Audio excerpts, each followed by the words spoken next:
Olá pessoal, sejam bem-vindos ao canal Entre Linhas. É o momento de nós explorarmos as entrelinhas da lição da Escola Sabatina. Já estamos aqui gravando a 9ª lição, pessoal, 9º vídeo, onde nós estamos estudando nessa série de 13 temas o livro de Gênesis. Hoje, dando sequência à história bíblica, nós vamos estudar a história de Jacó, o enganador. Espero que vocês já estejam acompanhando toda a história. Nós começamos lá desde o Gênesis 1, pessoal, e já estamos aqui na história de Jacó. Então, espero que vocês continuem aí curtindo, se inscrevendo, compartilhando e também comentando no vídeo, né, se assim você desejar. Aqui hoje nós teremos aqui o Ricardo, teremos aqui o Alexandre, o Marcos André, eu sou o Lúcio, né, que apresenta aqui, que vos fala, e nós teremos aqui nas entrelinhas mais um livro, mais uma ponte literária que o Ricardo vai preparar aqui e vai trazer para vocês. O livro de hoje chama-se Os Testamentos, um livro bastante recente, lançado agora em 2019, da escritora Margaret Atwood, e vocês vão entender o que essa história tem a ver com a história de Jacó, o enganador. Beleza, pessoal? Então, por enquanto, chama a vinheta.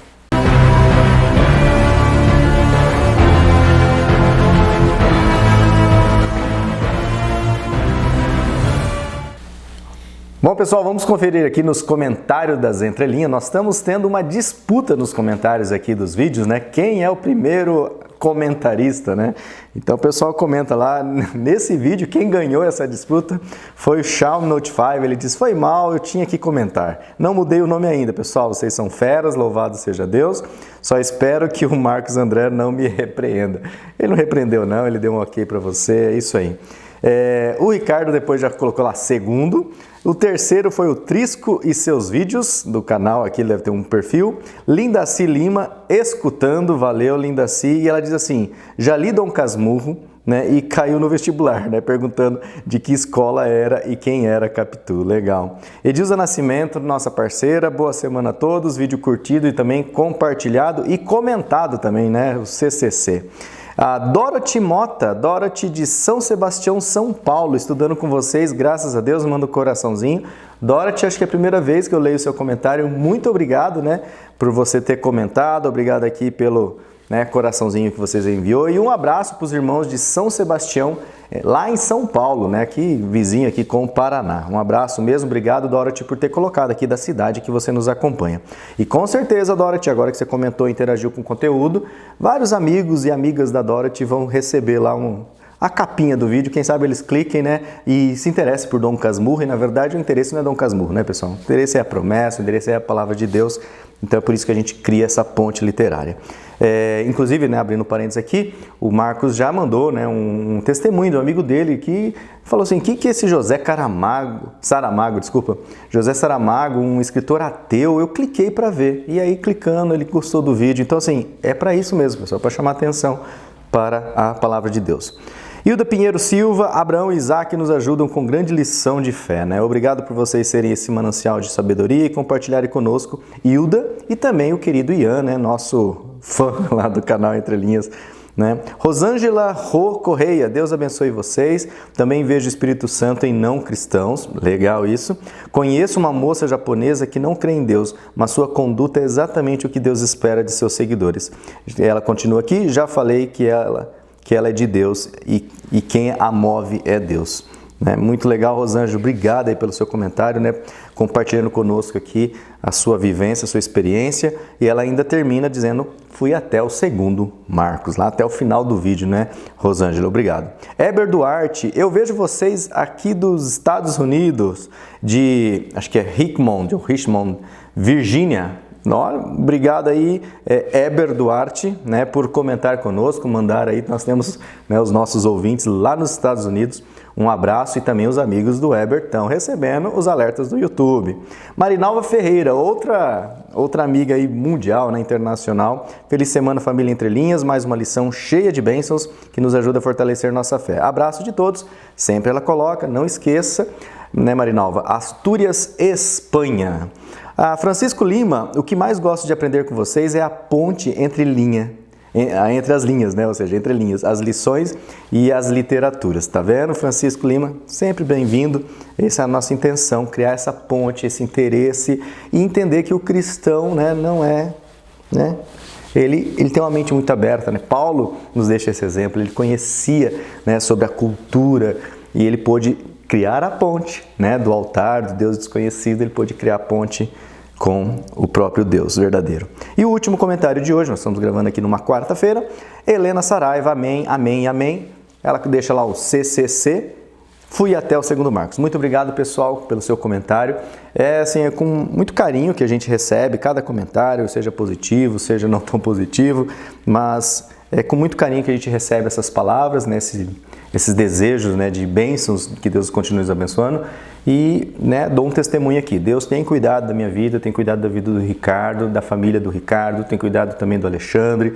Então, as nossas coisas Deus está guiando, por isso estamos aqui tentando servi-lo, né, da maneira que nós achamos melhor para ele. Beleza, pessoal? Vamos então avançar agora. Vamos na linha do rodapé, onde nós teremos a participação do nosso amigo aqui, né, o Marcos André. Então, Marcos André inicia, né, o estudo dessa lição, trazendo na linha do rodapé e inicia com uma oração. Vai lá. Olá, você que nos acompanha através do canal Entre Linhas, eu sou o Marcos André. Mais uma vez é uma satisfação estar aqui estudando a Palavra de Deus junto com você.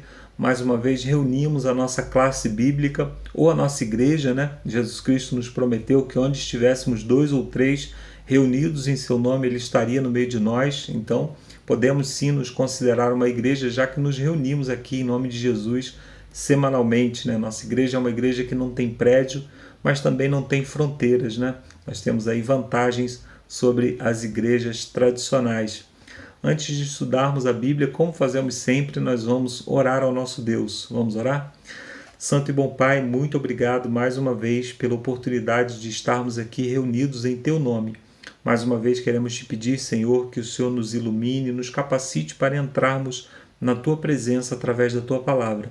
Nós te pedimos para isso perdão para os nossos pecados e te pedimos a iluminação do Teu Espírito. Pedimos que o Teu Santo Espírito visite a cada pessoa, cada um de nós aqui, cada pessoa que nos assiste, cada lar, cada família, e que nos guarde para o Teu reino, para a salvação em Cristo Jesus. É o que te pedimos, por Jesus. Amém. Muito bem, chegamos à lição 9, e na lição 9 nós temos o título Jacó, o enganador. É impressionante, né, como Jacó, ele, depois de Abraão, ele se torna o personagem principal, e até mesmo Isaac, né, o seu pai, e a sua mãe também, tornam-se aí personagens secundários na história, dando foco total no fato de que Jacó é o escolhido para dar continuidade, né? Jacó, ele recebeu já desde o ventre a promessa de que reinaria sobre seu irmão. Deus já havia prometido, como eu disse, lá desde o ventre, que Jacó seria o herdeiro da bênção. No entanto, nós vemos vários arranjos ali, né, para que alguns tentando fazer essa promessa se cumprir com suas próprias forças, né, e outros lutando contra essa promessa.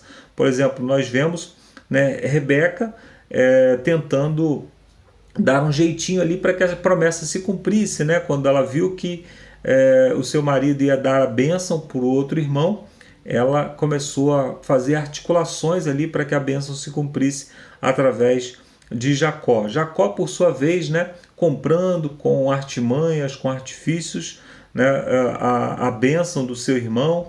O pai, sabendo que a bênção era de Jacó, mas mesmo assim queria dar para Esaú, para o outro irmão. Esaú, apesar de ter desprezado a bênção e vendido a bênção, ele também reclama no momento em que sabe que Isaac dá a bênção para Jacó. Então nós vemos aí algumas coisas muito estranhas acontecendo, mas apesar de tudo isso, né, Deus chamou essa família, utilizou essa família para esse propósito, e é sobre isso que nós vamos falar, né, durante o estudo dessa semana. Nós vamos ver quais são as características, né? É importante a gente estar focado nisso, nas características que fazem dessa família uma família que Deus pode usar, e principalmente de Jacó, né? Jacó e Esaú, né? Começamos ali com as características, né, que são diferentes um do outro, né? Eu fico observando como que Deus gosta de utilizar, né, pessoas pacíficas, pessoas pacientes, pastores de ovelhas, né, que são pessoas que têm uma tendência ao cuidado do rebanho, né? Ele utiliza essas pessoas para o seu trabalho, né? Jacó, ele recebe esse nome baseado na questão do calcanhar, né? Que tinha uma associação muito ruim, né? O calcanhar tinha uma associação com traição, com algo torto, coisas desse tipo, né? Mas tem uma associação ainda mais terrível, né? Que eu não havia me atentado até então para isso, é o fato de que o calcanhar é o local do ataque da serpente, né? Então alguém que agarra o calcanhar, que ataca o calcanhar, né? Ele pode ser associado com a serpente lá do Éden, né? Então Jacó ele recebia essa associação, né? Aí a pergunta que fica aqui no final, né, é o fato de que Jacó queria algo bom, mas usou de artifícios, de artimanhas para conseguir isso, né? E o que isso nos diz a respeito da nossa ânsia, né, de defender a verdade? O que a verdade ela tem de mais poderoso ao seu favor é que ela resiste ao tempo, né? A verdade ela não precisa de grandes argumentos, ela não precisa de grandes movimentos para defendê-la, ela nem precisa de alguém defendendo, de um advogado defendendo, né? A verdade ela prevalece apesar do tempo. Então o tempo ele vai demonstrar realmente o que são as obras verdadeiras e aquilo que não é. E nós precisamos estar atentos a essas coisas, né? Então, quando nós estamos preparando um evangelismo, preparando uma programação para a igreja, né, nós temos que estar atentos àquilo que vai ser pregado através das músicas, através das pregações, e não aos artifícios, né, aos fogos de artifícios que nós utilizamos para atrair pessoas, né? Às vezes nós, na ânsia de atrair pessoas, nós negligenciamos essas coisas que são mais importantes, né? Precisamos estar atentos a isso. Na parte de segunda-feira fala sobre a escada, né? Fala uma associação com Babel ali, né? Que é a escada que ligaria até a porta do céu. E essa escada é uma referência, obviamente, a Jesus, né? Que faz esse elo de ligação entre nós e o céu, e mostra que somente que essa escada somente pode ser produzida por Deus, né? Mostrando que a salvação é um ato de Deus e não um ato nosso. O fato de que Deus faz uma promessa ali a Jacó cria em Jacó um espírito desejoso de serviço e desejoso de fidelidade, né? E Jacó promete que daria o dízimo de tudo que possuía, né? Aí o autor pergunta aqui no final, né, fazendo-nos lembrar que Jacó, quando fez essa promessa, ele estava com a cabeça deitada em uma pedra, ele nem sequer tinha onde deitar a sua cabeça, né? Fazendo até lembrar a palavra que Jesus disse, né, que o Filho do Homem não tinha nem sequer onde reclinar a cabeça. Mas mesmo assim ele faz uma promessa, né? Isso é fidelidade no pouco. Quando somos fiéis no pouco, certamente seremos também fiéis no muito. Talvez Jacó fizesse essa promessa de forma mais dolorosa se ele tivesse muitos bens, né? Mas naquele momento ele decidiu. Então nós podemos também decidir ser fiéis a Deus hoje, quando não estamos passando por tentação, quando não estamos aí tentados a recusar o auxílio de Deus, né? Nós podemos decidir hoje ser fiéis a Deus em tudo, nos dízimos, nas ofertas, e no nosso casamento, em todas as coisas que Deus requer de nós, né? Tome a sua decisão e mantenha-se firme a essa decisão, e certamente Deus vai abençoar essa sua decisão, né? Na parte de terça-feira fala sobre o enganador que é enganado, né? E fala como Jacó, né, foi enganado pelo seu sogro. E é interessante aqui no finalzinho da lição que diz que ele sabia, né, que era errado enganar, porque ele faz uma pergunta, né, por que você me enganou? Gênesis 29, verso 25. Então ele tinha consciência de que aquilo que ele fazia era errado, mas agora pela primeira vez, né, ele sentia na pele. E Jacó, ele foi enganado muitas vezes, né, e mesmo assim permaneceu ali junto com o seu patrão, né, que era também o seu sogro, mesmo vendo a injustiça acontecer. E aí o autor faz uma pergunta aqui: embora Jacó fosse enganador, ele também foi enganado. Como confiar em Deus quando não se vê ou não vemos, né, a justiça acontecendo? Quando pessoas que praticam o mal se livram das consequências e quando os inocentes sofrem? Nós temos a tendência de achar que a justiça de Deus ela está na nossa esfera, né? Lá em Jeremias, no capítulo 25, Jeremias está fazendo essa pergunta para Deus: Senhor, por que essas coisas acontecem? Por que o Senhor não age? Por que o Senhor não cuida aí dos ímpios e tal? E Deus faz uma pergunta interessante para Jeremias. Ele pergunta assim: se você não consegue correr junto com homens, você se cansa correndo junto com homens, como você poderia competir com um cavalo? Querendo dizer, se você não consegue entender a justiça de homens, como você vai conseguir compreender a justiça de Deus?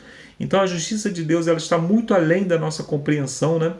E muitas vezes aquilo que nós consideramos justiça não passa de vingança, né?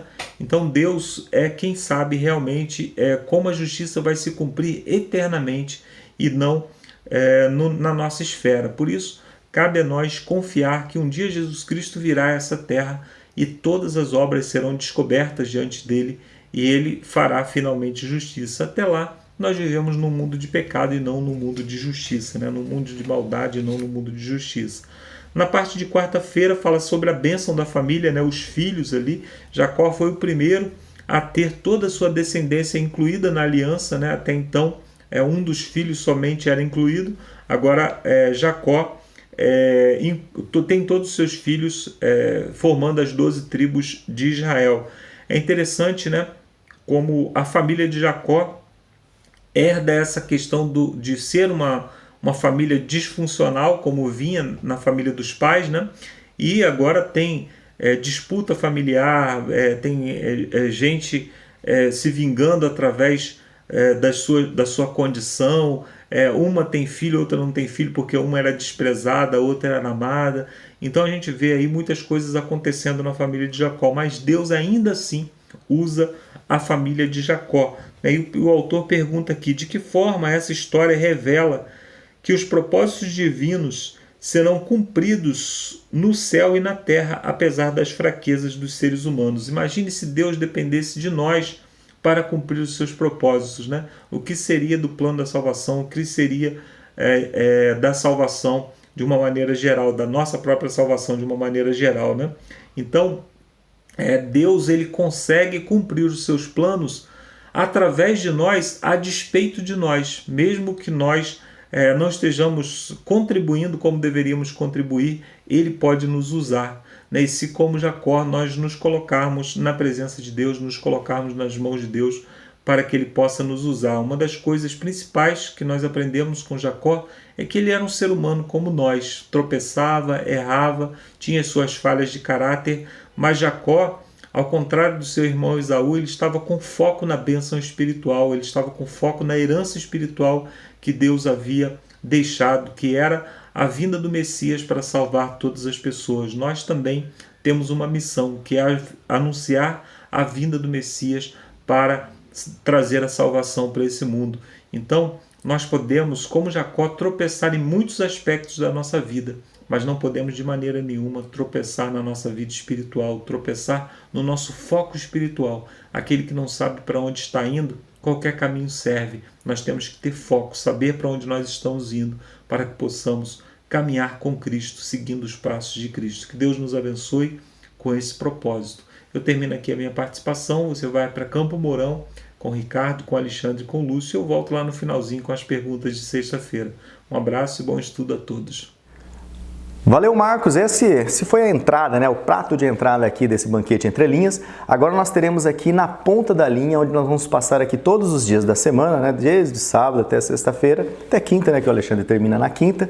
E nós vamos destacar aqui o que o autor traz na linha da lição. O Ricardo vai iniciar, daqui a pouco o Alexandre, e no meio nós teremos então as entrelinhas, essa ponte literária, né, com o livro Os Testamentos. Então, Ricardo, chega aí, que agora é com você. Bom, gente, vamos lá. Lição número 9. Jacó, Yaakov, ou enganador, Yakev. Por que isso, gente? Primeira coisa, não digam na classe, Jacó significa enganador, tá? Pai nenhum coloca esse nome num filho. Ou vocês acham que Isaac chegou assim, olha que coisinha linda, que carinha de enganador. Não foi isso que aconteceu. Mas o que acontece? Esse nome Yaakov, ele também é da mesma raiz da expressão Yaakov para calcanhar. E como é o calcanhar? O calcanhar, ele não é torto? Ele é torto. E foi dado esse nome a ele, e a gente encontra isso no texto, porque é como se ele tivesse vindo, eram gêmeos,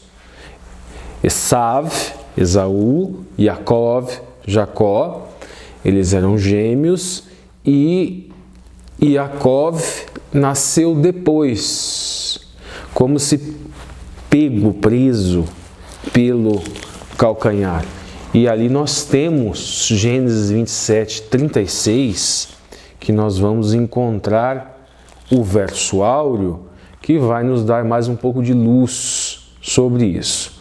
Para nós entendermos de onde vem essa coisa de enganador. É uma questão de raiz comum do nome dele com a palavra utilizada para engano. Nós encontramos aqui, vamos lá.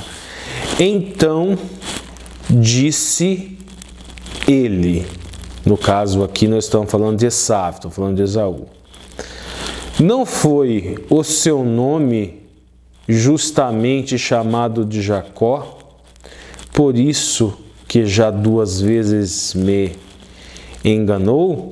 Aí que nós encontramos aqui um trocadilho, gente, que o próprio Esaú faz com o nome, que é, no caso, Yaakov, que no caso aqui seria engano. A minha primogenitura me tomou, eis que agora me tomou a minha bênção. Mas disse, não reservaste, pois, para mim, bênção alguma? Então vamos, gente, buscar agora, então, no hebraico. Vaiomer, Haiki Kara Shemo Yaakov. Vaiekeveni, essa expressão aqui. Tem vários elementos prefixais aqui, com Vav, com Yod, e depois um elemento sufixal com Yud, mas a raiz, ela é a raiz comum dessa palavra, ela significa o seguinte, gente. Akav, que significa seguir, perseguir ou enganar, ludibriar, observar ou espiar, ou ikev, que no caso seria impedir ou reter. Então aqui no caso, Esaú estaria reclamando que o seu irmão o ludibriou, o enganou, ou então ele reteve algo dele, no caso, reteve a primogenitura, algo indevidamente. Então tem todos esses sentidos. E aqui, só lendo o original, que você percebe o trocadilho. E você, além de ler o original, porque não basta você pegar a transliteração, você tem que fazer a transliteração, tirar o elemento prefixal, tirar o elemento sufixal e encontrar a raiz. Aí você percebe o trocadilho que Esaú fez com o nome de Jacó. Então, na lição de sábado, gente, nós temos, repetindo, um resumo da história de Jacó. E o autor da lição vai passar rapidão por essa síntese. Ele chega, Jacó, enganando o seu irmão para que o seu irmão venda a primogenitura por um prato de lentilhas. Depois de vir faminto e cansado da caça. Nós vamos ver um pouquinho da personalidade de cada um no próximo dia da semana. Depois Jacó enganando também o seu pai, se fazendo passar por Esaú, por Esaú. Isso com a cumplicidade de sua mãe, que depois daquilo nunca mais pôde ver o seu filho, de uma rivalidade muito grande nessa família. E depois ele sai para o exílio. E aqui nós temos muitos comentários, tanto cristãos quanto da tradição oral. Que Jacó aqui, ele simbolizava o exílio, todo o exílio, inclusive o exílio da humanidade. A humanidade, depois do lapso, depois de ter desobedecido o Elohim, desobedecido o Eterno, ela permanece em um exílio, separada. Se você acompanhar a história da Torá, Adam e Havá, eles tinham contato direto. Tanto é que lá no comecinho nós vimos que Elohim desceu até o Éden para conversar com os primeiros pais na história. Mas isso se perde depois. Nós vemos que o mesmo já não acontece com Noé. Noé não foi aquele contato da mesma maneira com os primeiros pais. Isso não acontece também com Abraão, não é a mesma coisa, é por visão, é um mensageiro, é um sonho, são vários os mecanismos, mas não é mais igual.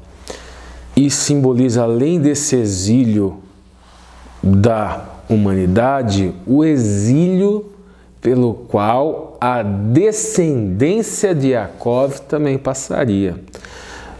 Historicamente, nós identificamos quais exílios. Nós temos, primeiro, uma escravidão que poderia também ser chamado de um exílio no Egito. Depois eles saem do Egito, ficam no ermo, perambulando pelo deserto. Depois eles voltam para Canaã. Depois, lá em Canaã, eles são perseguidos por assírios, depois passa o tempo, depois vêm os babilônicos. Eles são exilados novamente na Babilônia. E assim, sucessivos exílios, sucessivo. Nós temos o Império Medo-Persa. Ciro liberta do exílio babilônico. Mas nem todos voltam para reconstruir o templo.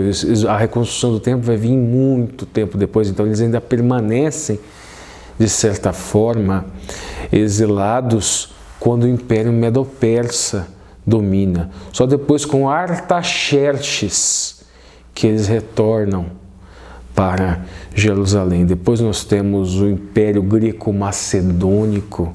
De certa forma, Israel também teria subjugado. Depois Roma e a destruição do templo no ano 70 depois de Cristo.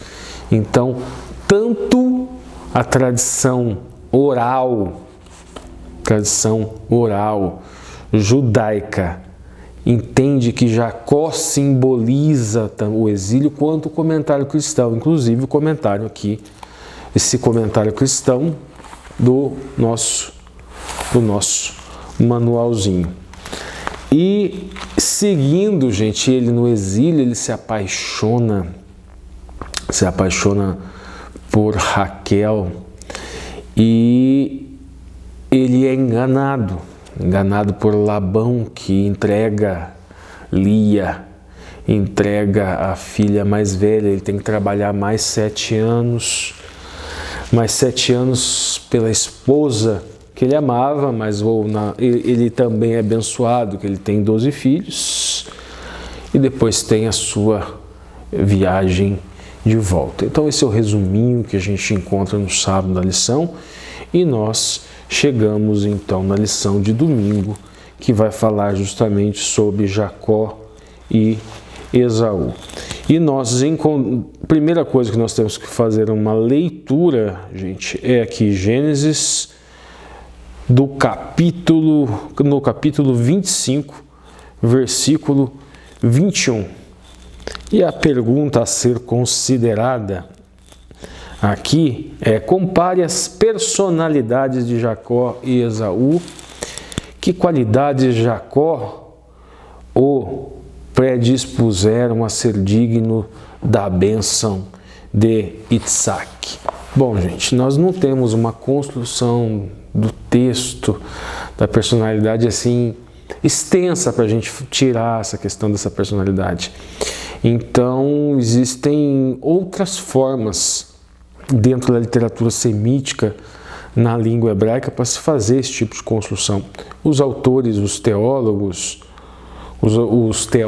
da Bíblia, os estudiosos da Bíblia, eles escrevem esse tipo de material. Então nós vemos o seguinte, gente. Primeiro, vamos lá, versículo 21. Versículo 21 nós encontramos o seguinte: E Isaac orou instantaneamente ao Senhor por sua mulher, porquanto era estéril.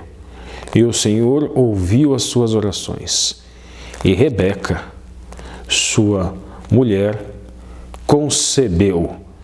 Então nós vemos aqui novamente a mulher estéril, algo parecido com o que estava acontecendo com Sarai, com Abraham e Sara, ou há um paralelismo aqui agora com Isaac e com Rebeca. E os filhos lutavam dentro dela. Então disse: se assim é, por que sou eu assim? E foi-se perguntar ao Senhor. E o Senhor lhe disse: 2 nações há no teu ventre, e 2 povos se dividirão das tuas entranhas. Um povo será mais forte do que o outro povo, e o maior servirá o menor. E, cumprindo seus dias para dar à luz, eis gêmeos no seu ventre. E saiu o primeiro, aqui chamado de Harishon.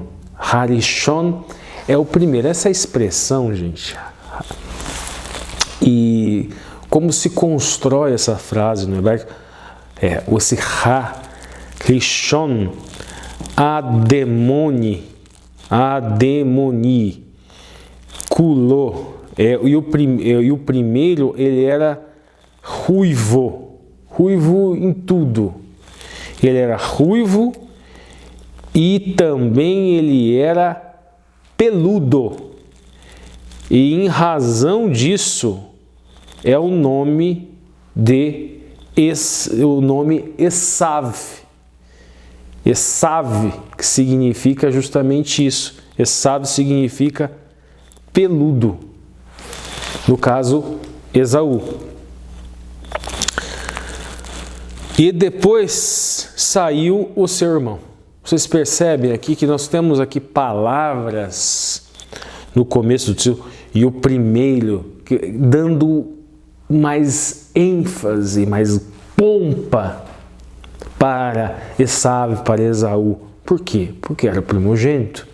Então, de acordo com a Torá, de acordo com o mitzvah, de acordo com os mandamentos da primogenitura, Esaú, ele era aqui o primogênito. E depois, agarrado sua mão no calcanhar. E aqui nós vemos agarrado sua mão no calcanhar de Esaú, no caso de Esaf. Por isso se chamou seu nome Jacó, no caso Yaakov.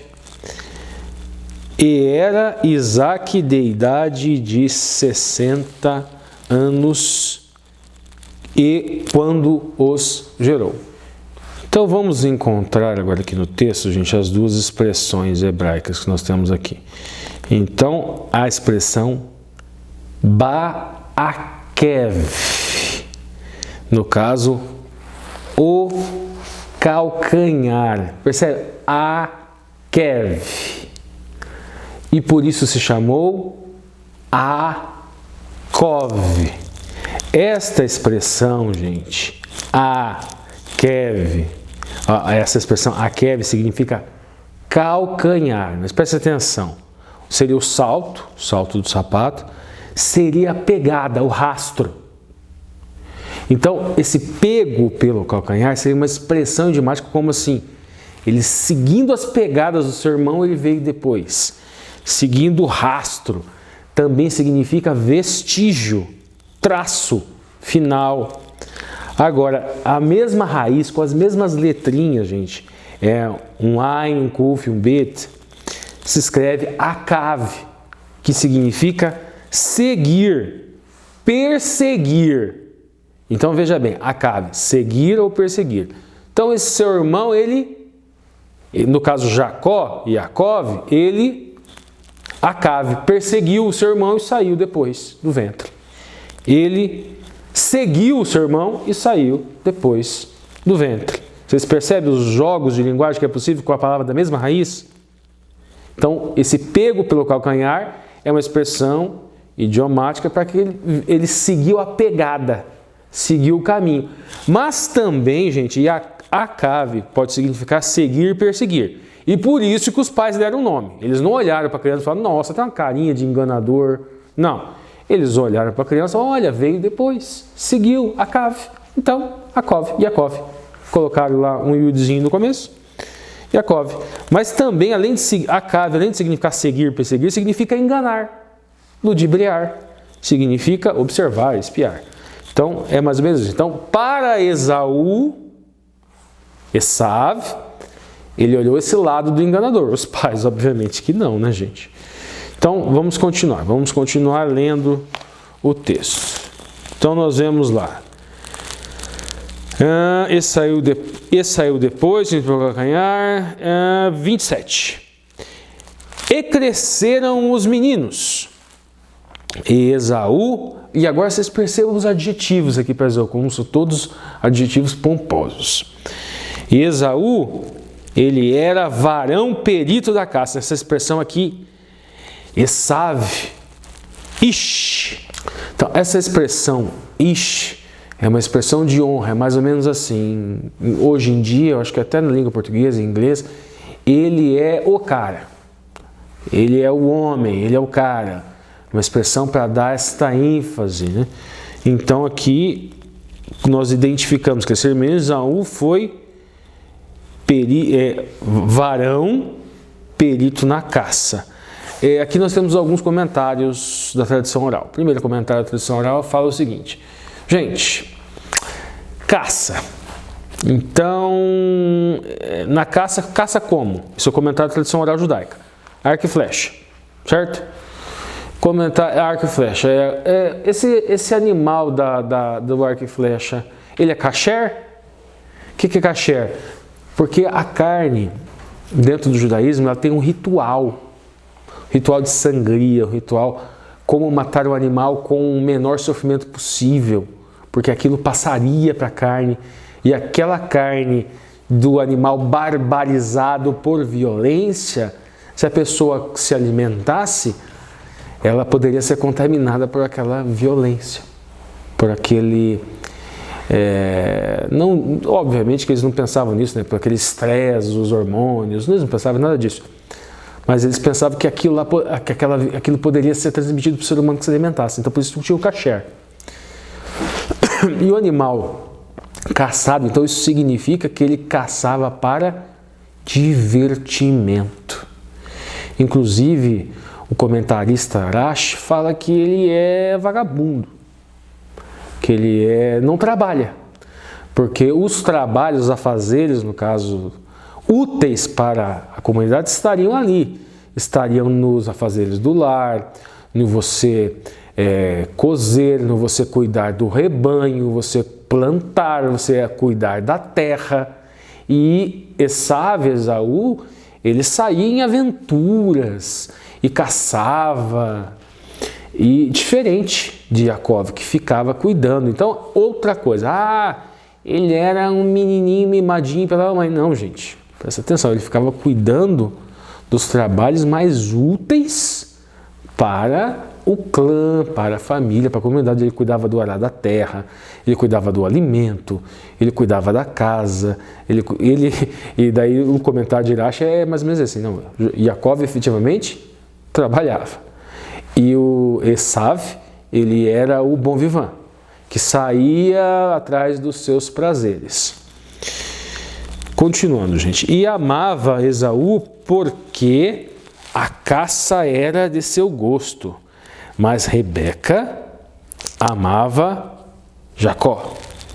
E Jacó cozera um guisado, e veio Esaú do campo. E veio Esaú do campo, e estava ele cansado.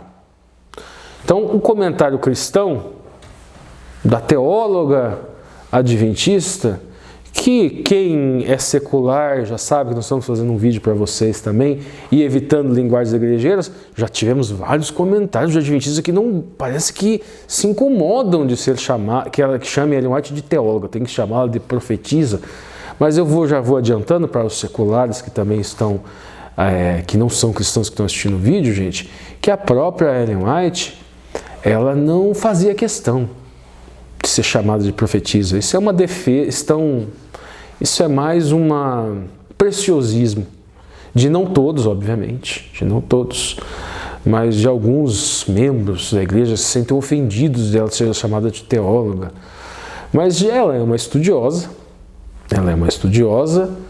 da palavra de Deus, e para muitos adventistas que também a consideram como profetisa, não tem problema nenhum em considerá-la como profetisa.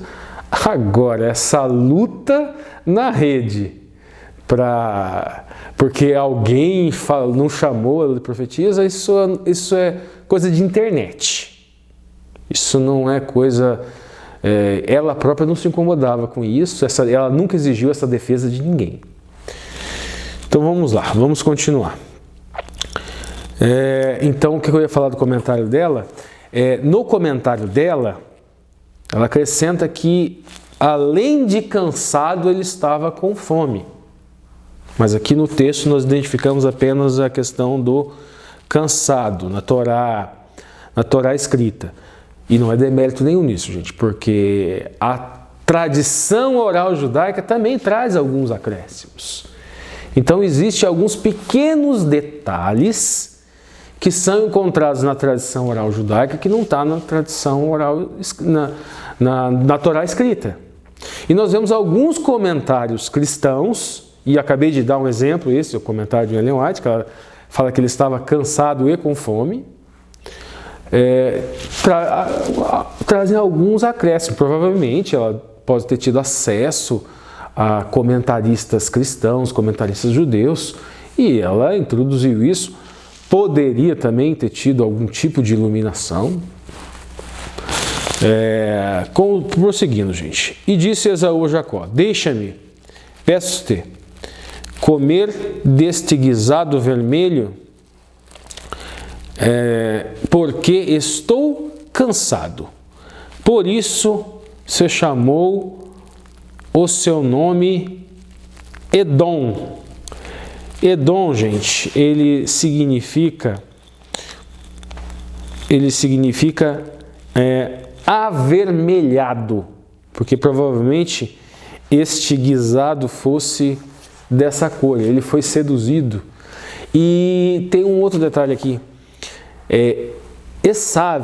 Esaú, ele deu origem a um povo chamado os Edomitas, que por muito tempo eles foram poupados da ira do Senhor. No texto escrito, na Torá escrita, nós vemos quando a descendência de Jacó, desse aqui no caso é o povo de Israel, eles se encontram com os Edomitas, e o Eterno impede que eles peleiem, porque o cálice da iniquidade dos edomitas ainda não tinha transbordado. Então a linhagem de Esaú, de Esaú, ela por muito tempo ela permaneceu com a graça do Eterno no texto. 25 e 27. E cresceram os meninos, e Esaú, foi varão perito na caça, e Jacó, no caso, foi varão simples, habitando em tendas. E aqui a questão da tenda, gente. Nós vemos um paralelismo aqui de novo. Lembra lá atrás quando falamos de Sem, Cã e Jafé, os filhos de Noé, os filhos de Noé. E o Jafé não fez nada de errado no caso da nudez do pai Noé. Entretanto, foi dito que ele habitaria as tendas de Shem, aquele que pela primeira vez na Torá é utilizado Elohei Shem, o Deus de Shem. Por quê? Porque ele era o primogênito e ele detinha essa função de sacerdote. E os outros filhos tinham que habitar a tenda. Então essa questão de tendas está ligado à espiritualidade. Então daí que nós encontramos alguns comentários, tanto na tradição oral judaica como na tradição cristã, dizendo que Jacó, ele era mais apto para o sacerdócio. Então a primogenitura, em razão da sua personalidade, se adequava melhor a ele. Inclusive a tradição oral fala que Esaú, ele teria características mais próprias dos reis e Jacó dos sacerdotes. E que uma junção dos dois seriam perfeitas, mas no que se encontra no texto que eles viviam separados. Tanto um quanto o outro. E Jacó cozeram um guisado e veio Esaú do campo e estava ele cansado. E ele disse, ele pediu, então disse Jacó, venda-me hoje a tua primogenitura. E disse Esaú, eis que estou a ponto de morrer, e para que me servirá logo essa primogenitura? Então disse Jacó, jura-me hoje. E jurou-lhe, e vendeu a sua primogenitura a Jacó. E Jacó deu pão a Esaú e o guisado de lentilhas. E este comeu e bebeu, e levantou-se e foi-se. Assim desprezou Esaú a sua primogenitura. Então, daí que nós tiramos estes elementos. Então vamos aqui, gente, agora aqui na ponta da linha, inclusive trazendo um comentário cristão aqui para vocês. Bom, gente, primeiramente, no nosso comentário aqui, que desde o ventre de sua mãe, Jacó e Esaú, eles eram diferentes e eles lutariam um contra o outro. Nós já lemos isso na Torá agora há pouco. Então, Esaú é descrito como perito caçador, já falamos isso, a utilização da palavra ish. Ele não era só perito, ele era um varão, dado toda a construção do enunciado é para trazendo pompa. Então isso nos leva a crer que ele foi criado dessa maneira, com muita pompa. E aqui há um paralelismo, tá, gente? Paralelismo com o quê? Primeiro nós temos lá Eva, Havá, e o Ken, que era o primogênito.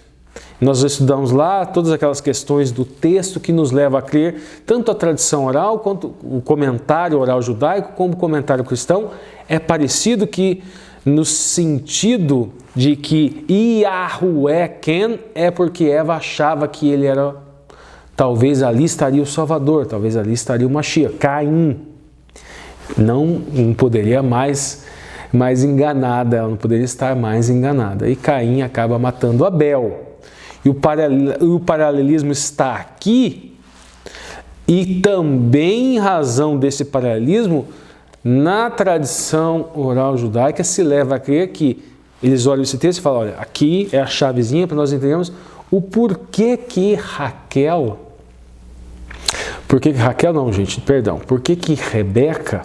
Rebeca no caso mãe de Jacó, por que Rebeca, ela deduziu que o seu filho mais velho queria matar matar Jacó. Por que Esaú, Esaú, poderia querer matar Jacó e Equeve? E nesse paralelismo aqui que se encontra o motivo para esta interpretação. Jacó, visto como alguém tranquilo, assentado em tendas e meditando, a palavra hebraica tam, tam, pode ser calmo, pacato, tranquilo, ela é utilizada tanto para Jó quanto para Noé, no sentido de íntegro, no sentido de integridade e justiça.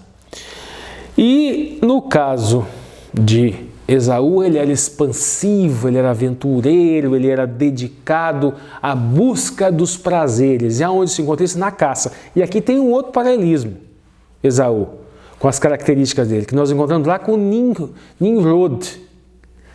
Nimrod era também caçador, assim como o caçador era Esaú.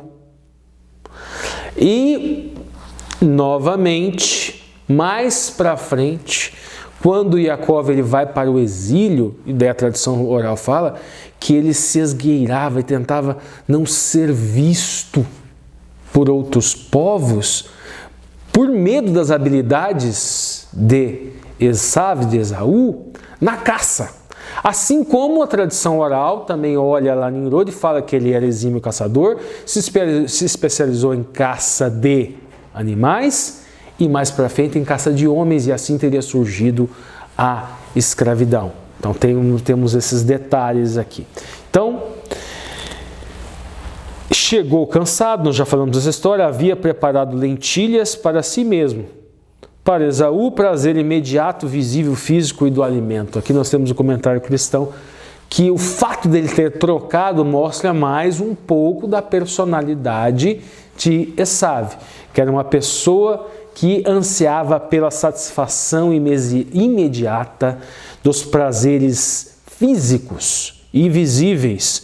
E agora eu vou ler, parafraseado, Patriarcas e Profetas, uma teóloga, uma estudiosa de Deus, teóloga, estudiosa de Deus, pode ser chamada pelos adventistas de profetisa, que ela diz o seguinte no livro Patriarcas e Profetas: as promessas feitas a Abraão e confirmadas ao seu filho eram consideradas por Isaque e Rebeca o grande objetivo de seus desejos e esperança. Esaú e Jacó estavam familiarizados com essas promessas.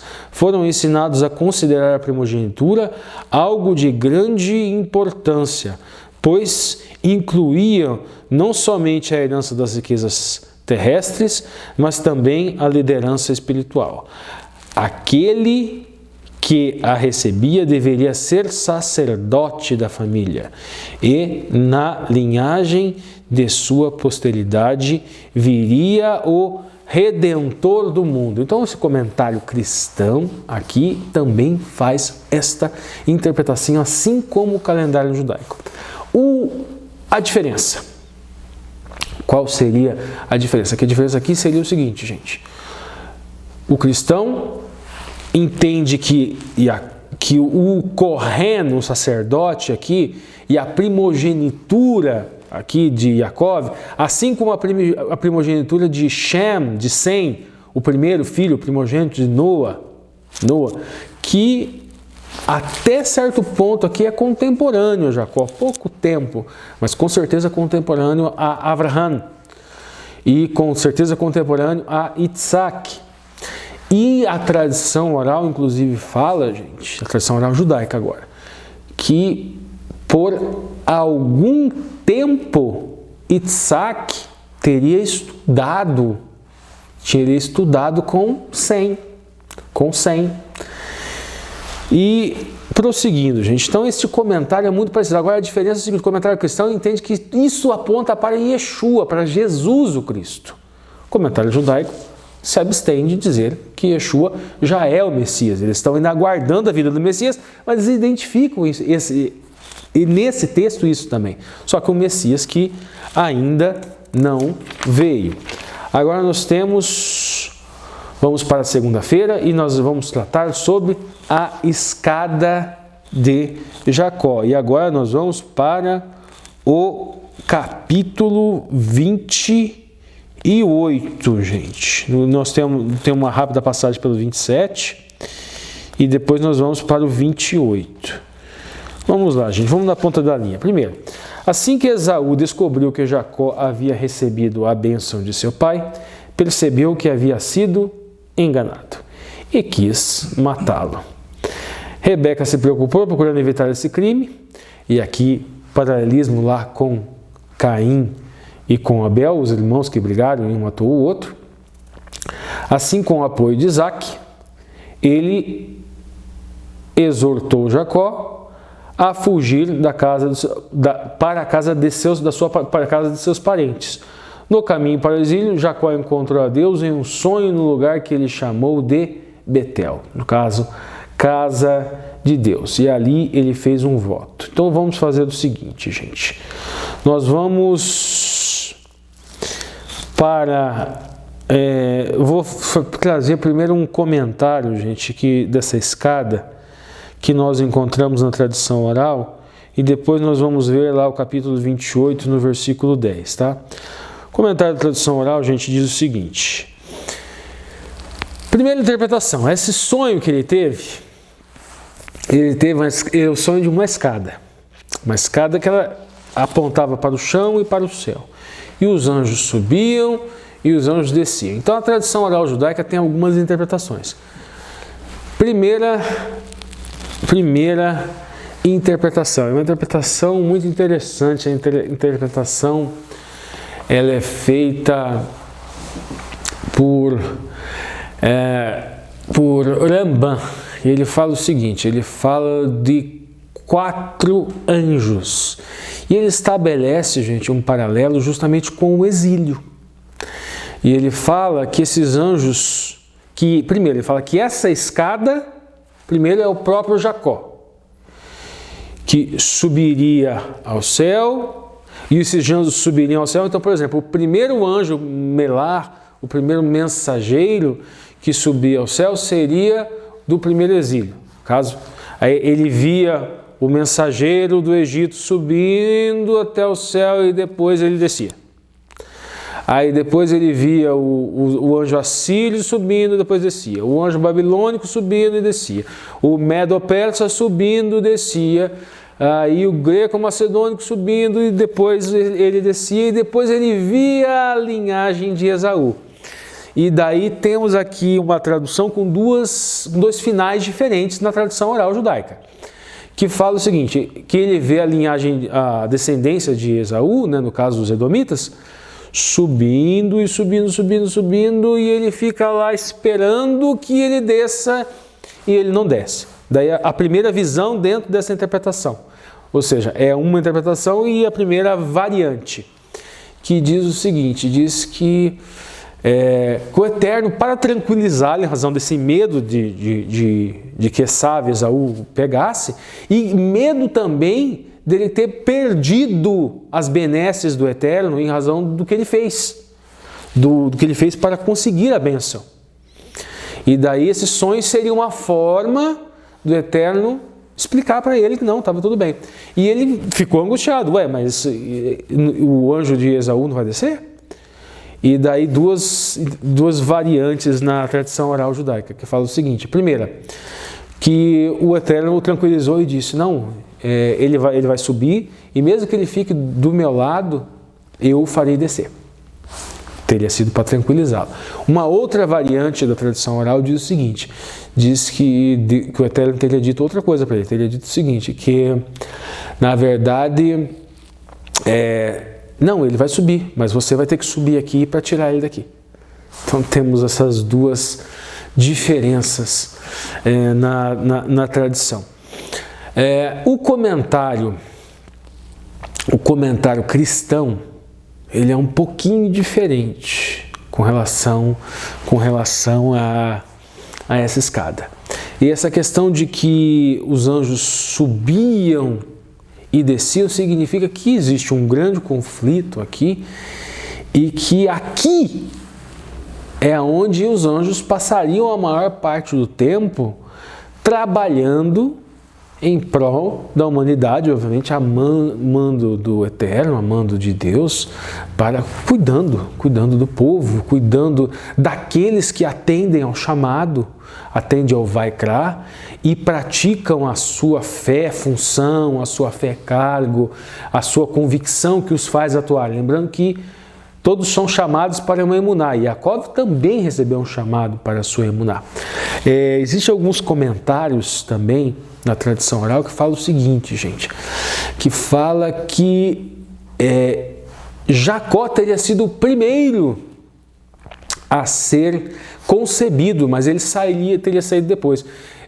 Fala que o primeiro líquido, o primeiro sêmen teria gerado Jacó, mas que Esaú, em razão da batalha, ele teria saído primeiro.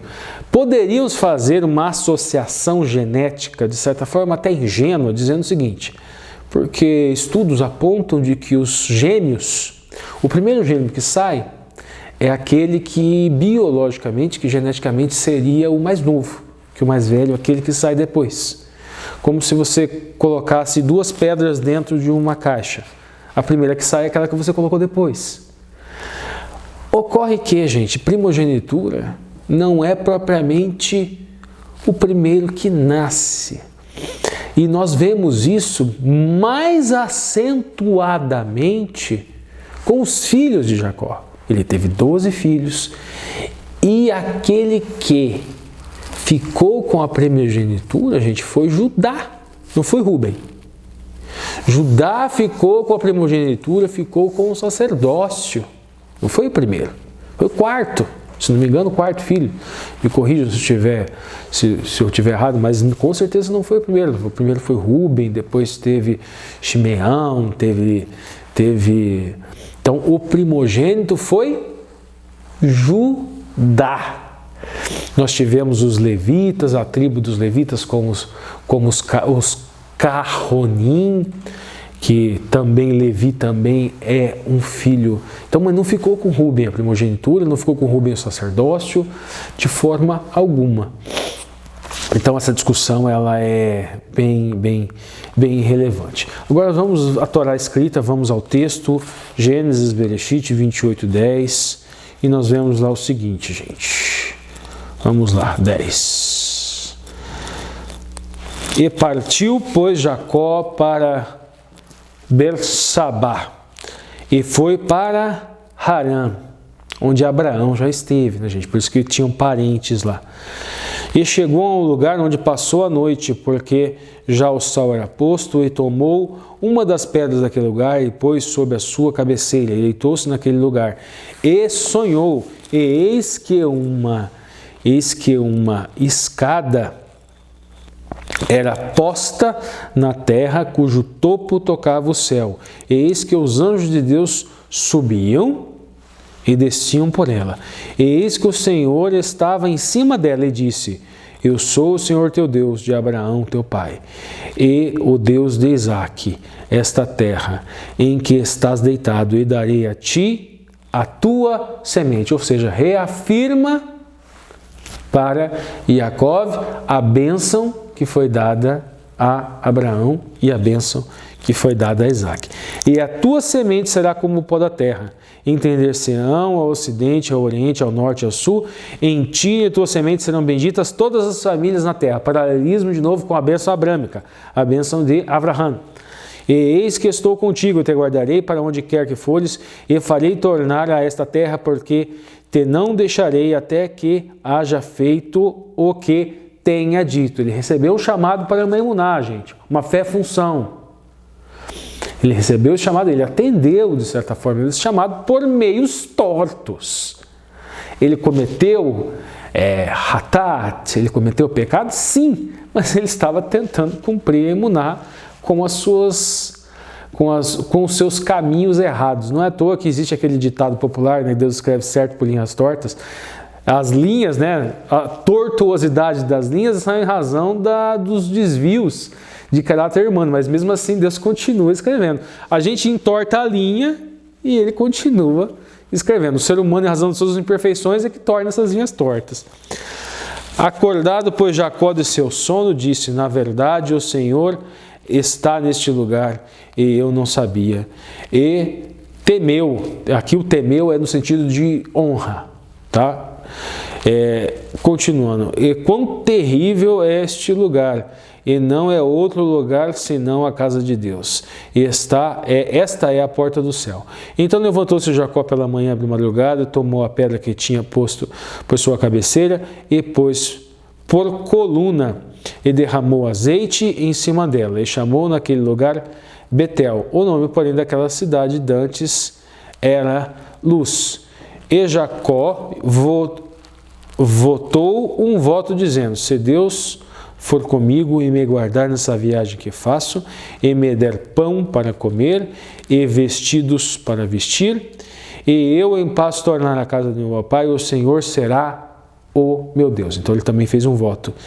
E esta pedra que tenho posto como coluna será a casa de Deus, e de tudo quanto me deres, certamente te darei o dízimo. Então, gente, nós temos aqui a ideia de fazer uma pequena comparação com Gênesis 11. Vamos lá. Vamos no Gênesis 11 e fazer agora esta comparação. Gênesis 11, do 1 até... Gênesis 11, 1 até o 9. E era toda a terra de uma mesma língua, de uma mesma fala. E aconteceu que, partindo eles ao oriente, acharam um vale na terra de Sinear, e habitaram ali. E disseram uns aos outros: e façamos tijolos, e queimemos. E foram tijolos de pedra, e de betume e de cal. E disseram: eis, edifiquemos nós, pois, uma cidade, uma torre, cujo cume toque ao céu, e façamos o seu nome, para que sejam espalhados sobre a face da terra. Então desceu o Senhor para ver a cidade e a torre que os filhos dos homens edificavam, e disse: eis que o povo é um, e todos têm uma mesma língua, e o que começaram a fazer, e agora não haverá restrição, porque é tudo que eles estão fazendo. De fazer. E que desçamos e confundamos as suas línguas, para que não entendam a língua um dos outros. Ou seja, o paralelo aqui é com a torre de Babel e a confusão de línguas, quando eles fizeram uma torre que dali poderia ter se proliferado paganismo, todo politeísmo que blasfemaria, no caso, contra o Deus que está sendo o Deus de Israel. E o paralelismo agora ele fazendo a mesma coisa, só que aqui seria o espelho, o oposto. Ali, aquilo levaria para algo negativo, e por isso que o divino veio e confundiu as línguas. Agora aqui não, aqui é o oposto, é o gêmeo oposto, a situação oposta. Nesse sonho, Jacó viu uma escada extraordinária ligada. O mesmo verbo hebraico natsav é usado para referir a escada. No caso, posta na terra, no caso em direção, tá?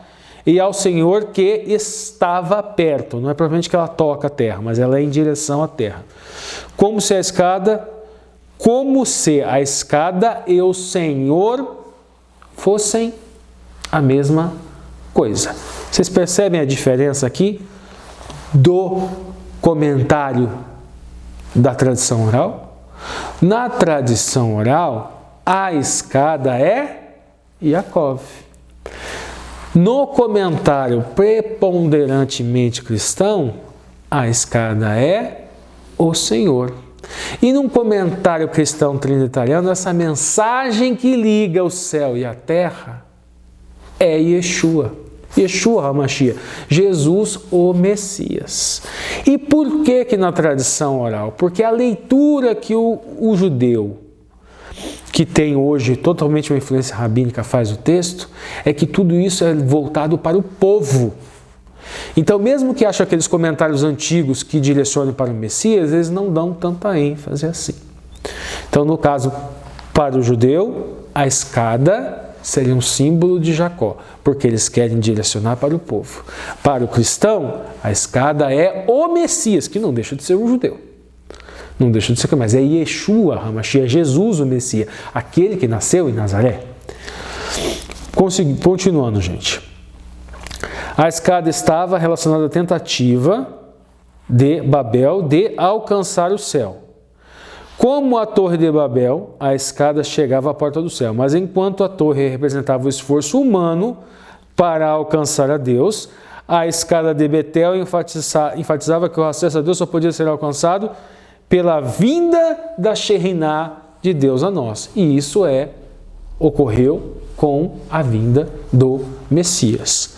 Jacó não limitou ao espiritual e ao místico sua expressão de adoração e senso de admiração em relação ao que havia acontecido. Ele queria responder em termos externos e decidiu dar o dízimo, e decidiu o Maaser Sheni, Maaser Rishon, no primeiro dízimo. Então ele decidiu dizimar. E aqui nós encontramos novamente um outro paralelismo sacerdotal. Com quem? Quem mais que quis dizimar, gente? Abraham. Abraham, quando ele vence a batalha contra os reis, ele quer dizimar, encontra Melech Tzedek, que nós já explicamos aqui, que a tradição oral judaica fala que é Shem, e já demos todas as explicações, não vamos nos perder muito tempo com isso. E aqui nós temos aquele que viria a substituir o sacerdote, no caso o Melech Tzedek, que talvez seja Sem realmente, que no caso é Yaakov. Yaakov, ele tinha todas as aptidões, é isso que nós vemos desenvolvendo aqui na Torá. E ele faz o quê? Dizima, assim como Abraão dizimou para o sacerdote. E assim nós encerramos e agora nós vamos para a entrelinha. Bom, gente, vamos lá. Então, vocês... Quem acompanha a gente direto, principalmente nessas pontes literárias, lembra que nós fizemos a resenha, lá, o resumo, que é sempre com spoiler, viu? Então, quem não quer spoiler, pode parar, né? Mas quem é sempre com spoiler. Nós falamos do conto de Aya, da Margaret Atwood. Então, olha só, gente, 2019. Lembra o conto de Aya, mais ou menos 30 anos atrás, quase isso, lá na década de 90, lá. Então, mais de 30 anos, década de... E o que acontece? Ela escreveu, de fato, 30 anos depois, o que aconteceu? Ela tinha... Aquele conto de Aya virou série, foi televisionado, e ela vendeu esses direitos, a agência dela vendeu esses direitos televisivos, então, pelo que consta, ela escreveu essa continuação, que ficou muito boa, de passagem, para ganhar um dinheirinho, né? E ela trabalhou na série como consultora, mas os direitos autorais ela não ficou tão rica, por exemplo, quanto a escritora, né, do Harry Potter, a J.K. Rowling. Mas ela deve estar ganhando agora um dinheirinho, provavelmente vai ter uma continuação com base nesse segundo livro, e ela vai fazer a negociaçãozinha dela, né? Mas o que acontece? Eu falei para vocês que eu fiquei na dúvida se eu ia deixar o conto de Aya aqui para a história de Jacó. Por quê? Porque toda a trama dos dois livros, e esse aqui também, então eu pensei, eu deixo a parte 2 aqui para o Jacó. Eu usei lá atrás, porque era muito parecido a referência, mas a base deste livro é justamente aquilo que aconteceu, aquela batalha que aconteceu entre as esposas de Yaakov, né, de Israel agora, né? E essa batalha por ter filhos, onde Raquel e Lia pegavam as suas servas, aias, e davam para ele para que ter um marido mais tempo nas suas tendas, junto com elas, e tinham filhos. E na história do livro, um fundamentalismo religioso criou algo grotesco com base no texto bíblico, justamente na história de Jacó. E este é o link, óbvio, né? O link óbvio, porque é literal isso no livro, isso está no livro, a trama do livro é isso. E essa teocracia construiu um regime extremamente ruim para as mulheres.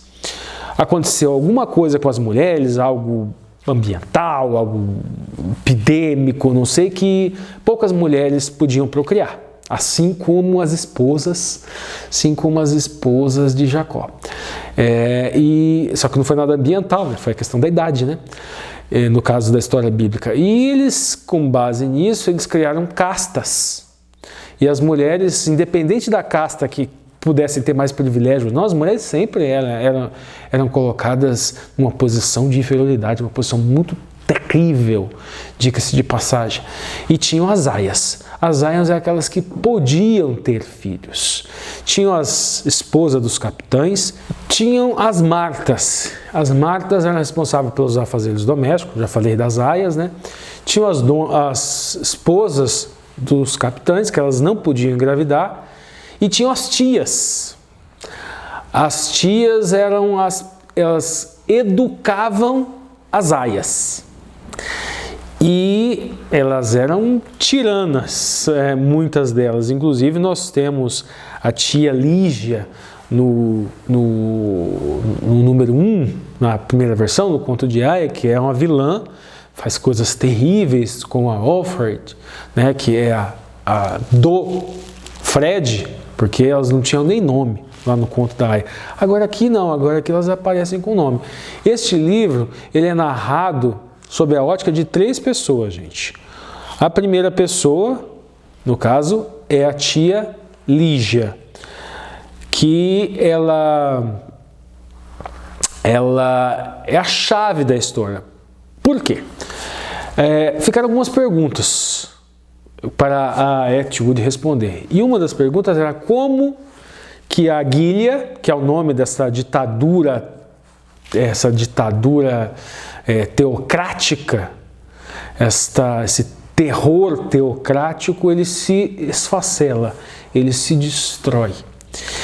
E a tia Lia é a chave disso. E esse texto, esse livro, ele vai ser narrado sob a ótica dessas 3. A primeira é a tia Lígia, a segunda é a Daisy e a terceira é a Agnes. A tia Lígia ela já está no 1, né? A Agnes, ela cresceu dentro da sociedade de Gilead. Só que ali no comecinho da história, logo no comecinho do livro ali, começa a falar muito sobre a Agnes, né? E ela não sofre tanto assim com essa estrutura social nefasta. Por quê? Porque a mãe dela, que na verdade não é mãe biológica, né? Que na verdade depois ela vai descobrir que ela não é mãe biológica dela. Ela ama ela de fato, só que ela está moribunda, ela está morrendo. E ela é muito bem cuidada pelas martas, o único que é meio distante é o pai, que sempre quando está lá ele fica afastado, fazendo as coisas importantes dele no escritório.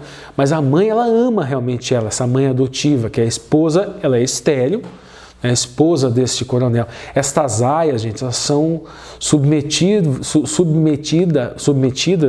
a estupros, porque a função delas, na verdade, é procriar. E os coronéis, lá, os generais, lá, eles fazem isso. Elas são levadas para certas casas, são violentadas e abusadas pelo coronel, e a esposa vê aquilo e cuida, porque ela não pode sentir prazer, ela só está ali para procriar, porque aquilo é pecado contra a religião. E como se o estupro não fosse, né?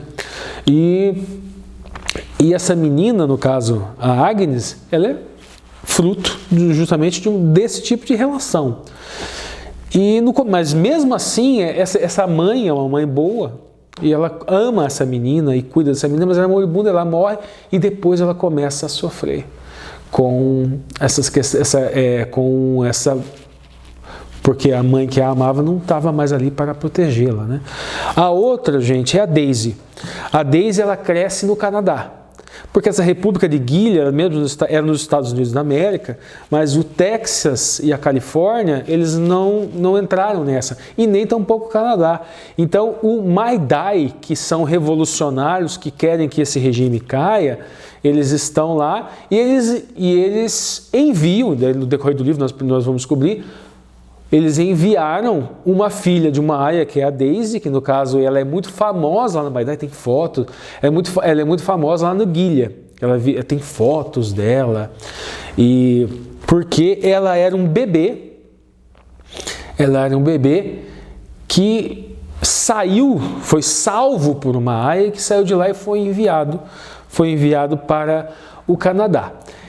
E a tia Lígia, que é a vilã da primeira história, que maltratou muito, nós dizemos, ela é vilãzona mesmo, má, e ela não é poupada aqui, mas ela é mais humanizada aqui nesse texto, nesse segundo livro dela. Inclusive, ela é a chave para que depois se junta às outras três, né? A Agnes, ela tem a amiga dela, a Becker, que depois elas têm que se casar, né? Mas elas são contra o regime, porque eles acreditavam que a primeira geração de aias era aquelas que iriam sofrer, porque elas tinham lembranças de antes, assim como a Alfred tinha, e que a próxima geração não. E no livro você percebe que isso realmente acontece, mas não com todas. E a Agnes e a Becker, que elas eram amigas, elas são esse ponto fora da curva. E a tia Lígia, com o seu jeito meio torto, com o seu caráter meio torto também, olha aqui um outro link já com Jacó que é meio torto. A princípio ela é meio torto, vocês percebem? Um outro link aqui. Jacó ele tinha um chamado para Maimuná, mas ele tentou cumprir esse chamado de uma maneira meio torta. Tia Lígia também aqui, de um jeito meio torto, né? Porque ela é uma vilãzona mesmo, mas todos aqui nessa república, gente, são frutos de um sistema horroroso, onde a mulher, por mais que ela ficasse numa casta onde ela tinha algum tipo de poder, ela era vista como de segunda classe. E a tia Lígia, ela conseguiu manipular os homens e convencer eles a fazerem um banco de dados para que não houvesse incesto. E ela utiliza esse banco de dados para chantagear esses homens e essas casas, ela consegue também, nessa manipulação, ela consegue trazer a Daisy. E ela consegue proteger a Agnes e a Beck, e de certa forma ela castiga uma outra que era fiel ao sistema, a se casar com um homem que é o pior possível. Mas ela traz a Daisy para dentro da Gilead, e em função da fama dela, ela consegue sair da Gilead com todos esses bancos, todos esses dados. E aí é onde, quando ela sai, a Daisy no caso, né? Quando a Daisy sai com todos esses dados são levados para a Califórnia, para o Texas, e é onde esse sistema começa a implodir. E o livro acaba mais ou menos como acaba o primeiro livro, porque são os estudiosos, ou seja, daquele salto, né, no tempo, os estudiosos agora vendo esses dados, vendo essas histórias, assim como foi aqueles estudiosos que estavam vendo a narrativa da Alfred, agora esses mesmos estudiosos estão lá no futuro analisando como esse sistema da Gilead ele caiu. Bom, gente, é uma história, é uma vilã, a tia Lígia é o link, tem um link direto com a história que essa república da Gilead, ela foi baseada num texto religioso justamente da história de Jacó, e esse em razão disso é o link. Mas a minha mensagem final antes de passar para o Alexandre é o seguinte, gente: é muito comum ao longo da história da humanidade as pessoas pegarem textos bíblicos e quebrarem esse texto bíblico, e ao invés de estarem atendendo a um chamado do Eterno, essas pessoas muitas vezes estão atendendo, na verdade, a um chamado do inimigo. E agora é com o Alexandre.